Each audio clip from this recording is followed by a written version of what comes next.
We are live. Colson Montgomery is now a major leaguer. The lights are on, kid. It's going to shine bright at the major league level. The Sox suck. Let's talk about Colson Montgomery making his major league debut on the 4th of July here on the CHGO White Sox podcast.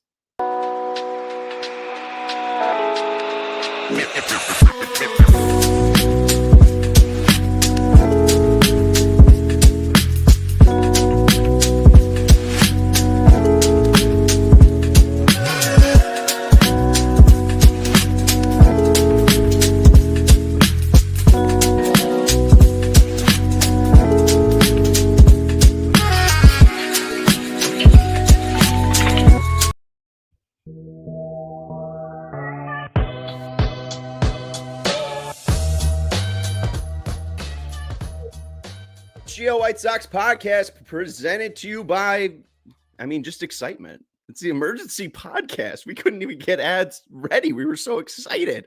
I guess, again, we're only doing 15 minutes today. This is a brief podcast. I was supposed to have a long weekend for the holiday. You probably were as well. You probably weren't excited or thinking you were going to be excited by the White Sox. Maybe you had some false hope last night. Grant Taylor going into his second inning, trying to close out the Dodgers. How'd that go? Not so fun. Anyways, we're going to be talking about Colson Montgomery getting called up to the White Sox. He's going to be making his major league debut in Coors Field against the Rockies on July 4th. We're being produced today by Stephen Nicholas, our guy. I am Sean Anderson, your host of the CHGO White Sox podcast. We are always here for you diehard White Sox fans. We do have a sale, I think, still going on. Stephen, come on in a panicked look, shaking your head. No, he looks fine. All right. You can make a deal. We have the sale. We have the diehard sale. $36. Oh, you're going to do the pitch? Yeah, it's usually $80 for an annual pass. It's now $36. You could jump into our diehard Discord, and when stuff like this happens, you could talk about it immediately with diehard fans like yourself. We know this is happening because Chris Norton Radio, at Chris Norton Radio, said it's confirmed by the family. So you assume that Colson Montgomery was told by Sergio Santos, hey, kid, you're a big leaguer. We're going to go through pretty much Colson's whole ride because there are some people that are very excited. You got Trey saying, let's go. I know Ryan's excited as well. Jim Cook is here. Couldn't show up to the office today, but Jim Cook is here. That's the one guy we can give crap to. Then we got Ryan also saying, Sean running late. Guess he had to run out to get kazoos and streamers for Colson. I do have a funny lip kazoo. That would be funny, but it's way over there, and I'd have to put Steven on screen. You also have a guy, Matt from Oakland, saying, not ready. There's a ton of people that are kind of confused and worried that Colson Montgomery might not be ready. Let's go through the whole roller coaster that has been Colson Montgomery becoming a Chicago White Sox. He was drafted first round, 22nd pick in 2021 out of Southridge High School in Huntingtonburg, Indiana, region-ish kid. There was a whole talk that he was going to go to Indiana. He had the ability to play basketball and baseball. University of Indiana was, I think, Mr. Basketball or Mr. Baseball in the state of Indiana, just a highly touted athlete. And it was a change of direction for the White Sox. This was the first prep high school player they took in the first round since 2012 when Courtney Hawkins did his backflip. When he did his backflip, I thought that we were getting the next Ken Griffey Jr. That was the same year that Bryce Harper was drafted, if I'm not wrong. So I thought, oh, Bryce Harper went number 1, but the best player in that draft went 12. Courtney Hawkins didn't work out for the Chicago White Sox, and it seemed to scar Ken Williams and Rick Hahn from drafting prep high schoolers. And it seemed like there was starting to become a change once Mike Shirley took over as farm director, scouting director, and kind of just taking over the entire draft. And this felt like the first Mike Shirley pick. And what we saw from Mike Shirley in that pick, and that we would see in the next year as well, is that the White Sox feel that they really have an edge over the rest of Major League Baseball when it comes to scouting within the Midwest, right? They thought they were ahead of the curve on Colson. They thought they were ahead of the curve on Noah Schultz. Both picks had been interesting. He was the 11th or one of 11 shortstops selected in the first round, 36 picks I'm including. So it's including some, past the traditional 32. But he is in a name with, Jackson Merrill, who is not even a shortstop, right? Like a lot of these guys have had some pretty crazy rides up and down. Matt McLean has played every single position for the Reds, putting up 4-point WAR. Brady House is now like 6'5" and is a third baseman, and he's no longer a shortstop. Marcelo Mayer is currently playing with the Red Sox, and he's part of that like three-headed prospect duo with Campbell and Anthony. And you could even see with Christian Campbell gets his extension, he's now being sent down to AAA to work things out. Basically, what I'm saying is Colson, highly touted, and had a really good cachet amongst prospect rankings up until 2024. And then 2024, when he finally hit AAA, there started to be real concerns about if he could be a shortstop and if he could actually hit major league pitching. What we love to do to these poor prospects is compare them to Hall of Famers. I'm already ready to compare Sean Burke to Clayton Kershaw and Justin Verlander. I'm already ready to compare Noah Schultz to Randy Johnson. This Hall of Famer, or this kid, was compared to Corey Seager. So good luck, Colson Montgomery. And when he had struggles in AAA, people started to worry, oh no, he's not Corey Seager. Thankfully, Ryan Fuller has come into the fold, and it seemed that things have changed for Colson Montgomery. Let's talk quickly, because there were some worries about his back. There was a possibility that he could have won the starting shortstop job out of spring training. In Charlotte in 2024, 214 average, 329 on base percentage, 381 slugging. There were some concerns, but again, he didn't really do well at Birmingham. It felt like he was rushed up a little bit in Birmingham. Did okay when he was at Winston-Salem, played 37 games, an OPS just above 800, kind of where Braden Montgomery is right now. But Colson was 20, and it didn't seem like there needed to be a rush with Colson. So why did he get called up to Birmingham for 14 games in 2023? Because of Project Birmingham. And we really still don't understand what Project Birmingham was. And then, since you already made it up to Birmingham, he was the best shortstop, even though he didn't perform at Birmingham just because of his talent. They were like, oh, well, let's just see if he can make it at AAA. Aggressive, but people kind of reasoned with it. And then when he did start to run into some valid back issues that Keith Laws pointed out, there start to be concerns when he doesn't perform at the AAA level. Let's talk first about 2025, March 28th to April 27th, 23 games. Colson hits 149, 223, slugs 255. Not good at all. And you look at his first 272 pitches against 95 miles plus, he has a 153 batting average, a 306 on base percentage, and a 203 slugging percentage. He's whiffing 35% of the time. Not good. Then they send him down to Arizona to work with Ryan Fuller, the swing coach. And what their idea was, or what they've seen on videotape, similar to Miguel Vargas, was Vargas's hands were higher and flatter. With Colson, they wanted him to start off a little bit more closed, eliminate the leg kick a little bit, and keep his head still. He was drifting his head a little bit. His head wasn't staying still. So what they have tried to do is allow his bat path to do what it will. They're not looking for him to pull the ball. They're not looking for him to hit it the other way. They're not looking for him to hit it back up the middle. They're more looking to say, oh, if you see a pitch outside, hit it outside. If you see a pitch down the middle, try to hit it back up the middle. If you see a pitch inside or a breaking ball that you feel like you can get out in front of, that's when you start to attack. And it feels like Colson has had some struggles with that. And it does feel that this is a little early to call him up. Our former partner, who now is writing over at Sun-Times, Vinny Duber, over on the 23rd, Chris Getz, spoke about Colson Montgomery's great 10-game surge after Arizona, and then the next 15 games were a little bit iffy. Getz said, more than anything, we just want him to get as consistent as possible. We've seen some signs, and then there's a stretch here or there where perhaps he's getting kind of exposed at times. It's about closing holes, making adjustments, and continuing to stay confident. We just want him to maintain a routine. He understands what he needs to do from mechanic standpoints. This game can be very challenging, and you could fall into these traps along the way. He's still growing as a player and as a person. It's just a matter of being as consistent as possible on a daily basis with his routines and then approach at the plate. After the trip to Arizona, and now including since the 23rd, about 8 games or so, the total 32 game sample from Colson Montgomery post swing adjustment, 270 batting average, .355 on base percentage, and a .574 slugging percentage. And then when you look against 95 mile per hour or better, or 95 mile per hour plus, a .412 batting average, an on-base percentage of 500, a slugging percentage of 941, and a whiff percentage that has gone from 35% to 17%. So, are there real concerns about Colson Montgomery being a shortstop? Yes. Are there real concerns about Colson Montgomery right now as a 22-year-old with the state of his body?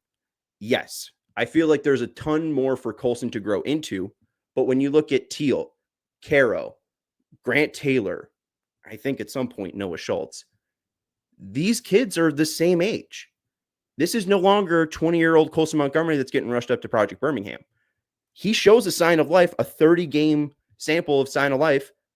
Why shouldn't he be up at the major league level? He's going to be working with Kyle Teal, Edgar Caro, Chase Mydroth. Miguel Vargas is a little bit older, but all of these guys the same age, they're going to be trying to look for the same exact thing, building routines. So shouldn't you all be teaching the same major league routine to all of your top prospects? He is, a concerning prospect. This is not a sure thing. Pre-2023, again, he was ranked 38 by MLB Pipeline. Pre-2024, number 9 by MLB Pipeline. Pre-2025, number 39 by MLB Pipeline. Then that terrible stretch to start the year happened, and he's dropped completely off of every single prospect ranking. He's no longer a top 100 prospect. The 32 game sample happens, and only Major League Baseball, the Pipeline, adds him back in to the top 100. So no longer is this even a consensus top 100 prospect. This isn't the similar story to Colson Montgomery Miguel Vargas, where Miguel Vargas made his major league debut and then was no longer a top 100, and he's a top 100 prospect saying, oh, he's a former top 100 prospect. Miguel Vargas graduated, and he didn't stop being a top 100 prospect because of his play in AAA. He just stopped being a top 100 prospect because he started playing at a major league level. It is concerning that Colson at the minor league level was completely dropped from these rankings. Do the rankings mean anything? No. He was on the rankings, and that really is what should matter, is that there is a frame of a power-hitting left-handed middle infielder, maybe corner infielder, maybe corner outfielder. I think what they're going to work on, at least with Colson Montgomery in the offseason, is expanding his defensive ability. Right now, it means that Vinny Capra's gone and that Colson Montgomery is going to be your shortstop. When he's not your shortstop, Chase Mydroth will be your shortstop. And when Colson Montgomery is your shortstop, Chase Mydroth will be your second baseman. It's exciting that you'll see lineups of Caro at catcher, Vargas at third, Colson at shortstop. Can't even see him anymore. Chase Mydroth at second base, and then hopefully Kyle Teal at DH. Like, the guys are here. We're starting to see the true rebuild, partly because Edgar Caro's here, of Rick Hahn, but mainly Chris Getz take center stage. It's exciting. Don't start inflating that with the White Sox are going to be World Series champions in, 2033, as MLB jokingly put out when they predicted the 10-year future. But if they are champions in 2033, it's probably because Colson Montgomery worked out. I think that if I had to put it right now, his kind of like safe estimate would be like 15 homers in a season. It might be like with a batting average of 180, but if he runs into one, he does have the ability to run into one. He started to run into 95 mile per hour plus pitching. So it's exciting. Aaliyah went to school with him. He's a good guy. Let's go. We got a good guy on the team. We got a good guy, finally. I got a couple questions for you, Sean. We've seen a little bit. Guys, relax. You haven't watched the team, and you said finally. You haven't watched the team in a bit. There's some good guys on the team. There's a reason. No. First question for you. All right, we've seen a little bit of third base for Colson Montgomery. He played 5 games there so far this season. Do you think there's any scenario where we see him at third base on the White Sox this season? I would say 5 games is a fine. If you had to put the over-under at 5.5, I'd probably, or 4.5. Like, I think that'd be competitive. Like, I would see like 5 games there. But if they're if Colson Montgomery's playing, I think they want to see him play shortstop. And the only way he stops playing shortstop is if he's atrocious there. Like if the first 30 games are like really concerning, then Chase Mydroth will just be the shortstop. And then you might see Colson be the third baseman. And maybe then they start working on drills for him at first base or left field. But that's the thing, is that he's only 22. He is extremely athletic. He's got a good arm.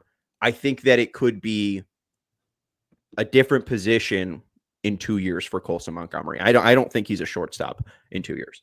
Because I remember when he first came out, that was when he was drafted, there was a lot of talk about, he's probably going to be a corner infielder, probably third base. He had a taller frame, which doesn't really fit for shortstop. And with the power that he had too, I know it hasn't really been the way we would have hoped when he was drafted in the first round, but there's still that profile that we could look at, that frame that he could build on, and he could kind of look more like a third baseman than he does a shortstop. My next thing is, and you already touched on it a little bit, is there's a bit of a history with the White Sox rushing some prospects. Like there's the Carson Fulmers, the Zach Collins, Zach Birdie, Andrew Vaughns of the world that the Sox probably rushed up a little bit sooner than they should have. Is there a concern that that might be the case with Colson, or is it simply just he's 23, we got to find out what we got and just go from there? Well, first off, I laughed at this. 2 years now, he'll be at another position come opening day next year. So thank you, Ryan, for that. I don't think that they're rushing him because they were ready to do this on opening day. And then he plays 3 games at spring training. His back flares up and he's unable to really finish out spring training. And to the point where, when he's ready to return to spring training baseball, they've already decided that you're just not making the team. So I don't think it's rushing, because I think their timeline ideally would have been he started opening day. So I don't think this is a rush job. And the other thing too, with the previous guys you mentioned, Vaughn, Collins, Fulmer, they're all college guys. They all had their formative years. And Colson too was a high schooler during the pandemic. So it's a little bit, it's such a weird progression for him that I think at this point, the fact that everyone else is liked age, I think that it's the right choice. That now that he's finally showing it, Mazman saying who messed him up in AAA, he wasn't good. His motions were very long and wanky, and or wanky, long. He's lanky. They were wonky, I think was the word I was looking for. Oh, you got it. He was already messed up in AAA. He was probably messed up and just such a good athlete before at all the lower levels that he was able to survive. I mean, even then, you look at what he did in advanced A at Winston-Salem in 17 games. It's got a 345 batting average, right? That's pretty good. Hey, we're pretty excited about that, but it's only 17 games. And he also had, in 2022, he had 37 games in Winston-Salem, 258 batting average, 387 on base percentage, 417, right? Like, it's not crazy. He's not destroying baseballs then. He's just getting by, I think, on his athleticism. So what the White Sox think they've done with Ryan Fuller this year, with the Arizona thing, is they have fixed his mechanics. They feel like he has gotten into a good enough routine, and that is what has got him. That is what has got him promoted. It's not like any ticking time or anything. It feels like they have to trust the people that they have employed, and it seems like all of their in-house things have been checked for Colson Montgomery. The mechanics have been fixed. He's confident, right? Go look at the 2 home runs he hit on that Sunday game. Like, those are destroyed. The second one too is on like a 95 mile per hour pitch that he hits at 110 miles per hour. Like, I think 2 players on the White Sox have hit a baseball 110 plus mile per hour for a home run. And I think both of them are Tim Elko. So like they need someone with power. And this kid has more talent than Vinny Capra. So that's really what's happening. Last one I got for you then. So speaking of the power, he's got 11 home runs this year, and I think it's 60 games in the minors.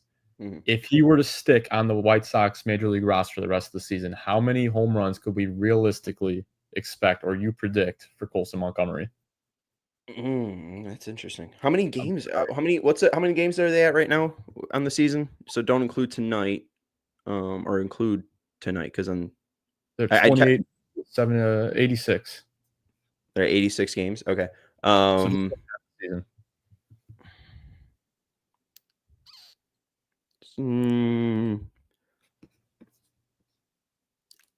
go 9.5.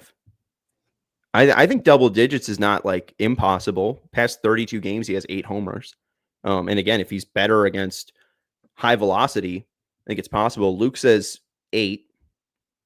I think 8's probably fair. Again, maybe we do 8.5, so we just make 9 a little bit doable. But I think the biggest thing is the whiff rate. Is it 30 plus, right? Or is it sub 20? And is he getting batted ball results, right? Like I want to know what the actual profile looks like. Does he look confident out there enough to, not drowned? I mean, because Caro seems like he has the ability to drown. My draw a little bit lately has been drowning. Teal hasn't had enough games, but maybe we'll see him level out. Like I wonder what Colson at his worst looks like, and I think that could be fairly ugly, but we'll see. I mean, I'm excited. Someone said this is the most anticipated White Sox debut, and I'm like, you're a baby child. Here's ones recently. Here are my most anticipated White Sox debut in White Sox history.